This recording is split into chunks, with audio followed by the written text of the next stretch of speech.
But here we are. Yes, glad to be here and glad to talk up yet another New Music Friday. Big BFD, I should say. BFD today as we finally got the Red Hot Chili Peppers' Black Summer. You and I got to hear it over Zoom. I'm sorry, that is the worst way to listen to music. It doesn't translate at all. And so when we get to hear something way ahead of time like that, it's really hard to determine anything about it other than, like, I remember when we listened to it, I was like, these, opening vocals are really cool. It sounds like a sea shanty from Anthony Kiedis. It's a little bit less than what I thought, but like over Zoom, it seemed to really stand out that way. And of course, the guitars roll in, the drums roll in. But what I knew is that, like, when we listened to it, I was like, this feels like 3 songs in one, because it has that slow, nothing but vocals intro, guitars, drums kick in, and then it has like a pause, and then it builds up again. So I love songs that do that kind of take you on a ride. Yeah, and it's not very long, and so it happens pretty quickly. And we know we have a big concert with them here in Colorado and Denver this summer, so it feels like really positive momentum for the band, and I think everybody is so excited, and that it's just such a killer song. And it's just really good. Mile High, right?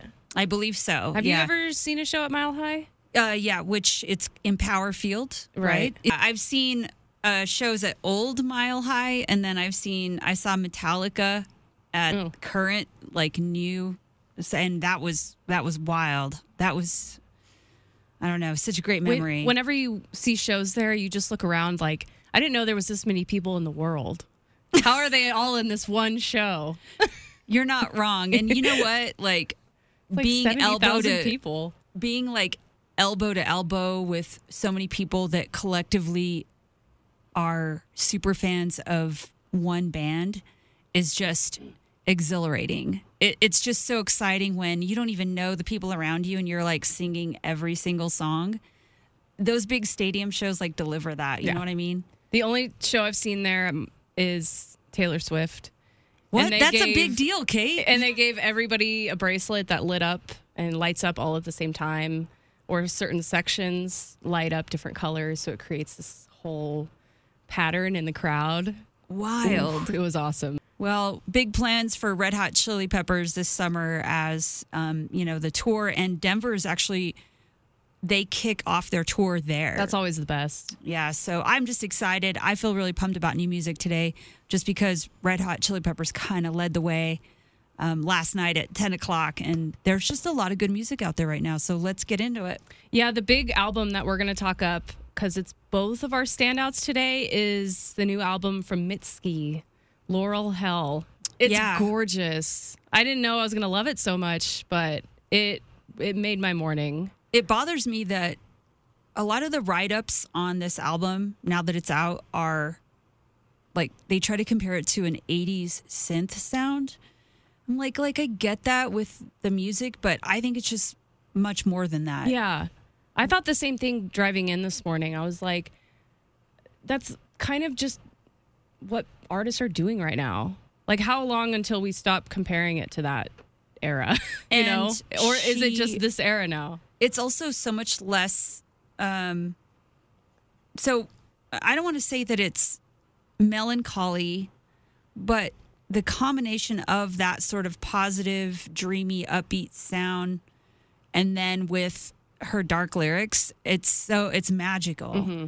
And those lyrics are in like every song, every track are just Lana Del Rey heavy, in my opinion. I don't know how else to compare it, but I think that's a really good comparison. Immediately with Working for the Knife, that song kind of punched me in the stomach a little bit, especially with the lyrics.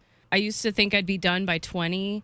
Now I'm at 29. The road ahead appears the same. Though maybe at 30, I'll see a way to change that I'm living for the knife. I was like, I'm turning 30 this year. That hurts a little bit. But I think with this song, she's really talking about the difference in maybe your like dreams and how you think your life is going to be at 18, 19, 20 versus then 10 years pass all of a sudden. You're like, oh, It's interesting you went straight to that song because I like Valentine, Texas a lot, that opening song, because I was just drawn by the title.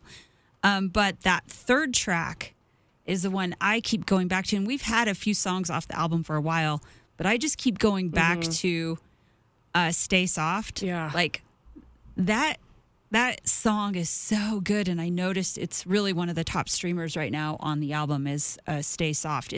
And we got a beautiful video for that song today, which I have not watched post the video on our website. Okay. It is awesome. Okay, I'll check it out. Which I want to throw back real quick. So is that Red Hot Chili Peppers video as well. It's really good. So I love when they have strong companion videos for this strong new music. So right.